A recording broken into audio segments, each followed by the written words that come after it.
We are about to tell you a story that sounds almost unbelievable.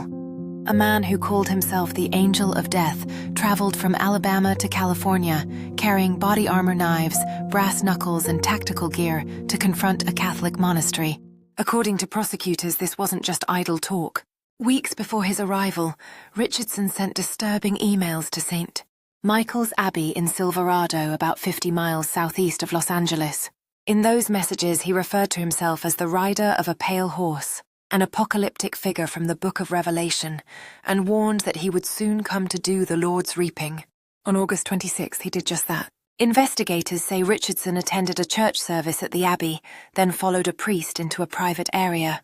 There, he reportedly told the priest he had come to separate the weak from the weeds, and that he had ridden his white pale horse all the way from Alabama. 2 days later, deputies arrested him. What they found in his car was alarming body armor, high-capacity magazines, knives, brass knuckles, duct tape, rope walkie-talkies, and a stun gun. No firearms were recovered, but prosecutors argue that the level of preparation makes clear he intended to act. Richardson now faces 3 felony charges, including making criminal threats and unlawful possession of weapons, as well as a misdemeanor for the large-capacity magazine. He remains in Orange County Jail on a $50,000 bond. Orange County District Attorney Todd Spitzer described the case as chillingly deliberate.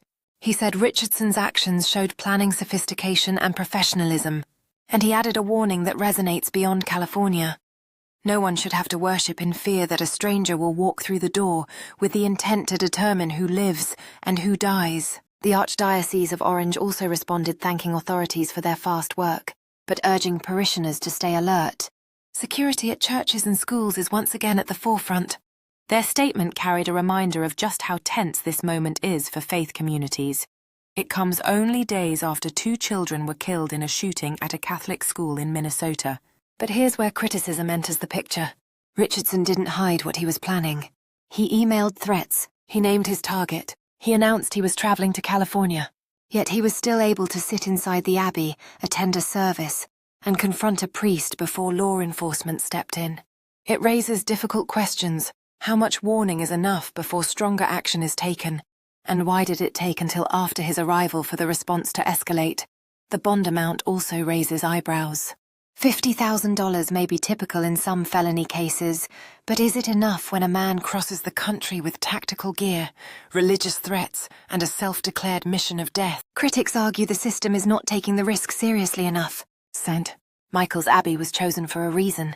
Richardson allegedly said he targeted the church because it still celebrates Michaelmas, a feast day honoring the Archangel Michael. In his mind, he was not just Joshua Richardson. He was Michael, the Angel of Death, sent to carry out a divine harvest.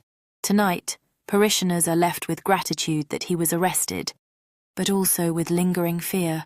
The sacred space they rely on for peace was nearly turned into a stage for violence. And the broader question remains, how many warnings like this can be missed before tragedy strikes?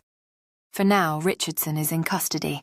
But for communities of faith across the country, this case is another reminder that vigilance is no longer optional.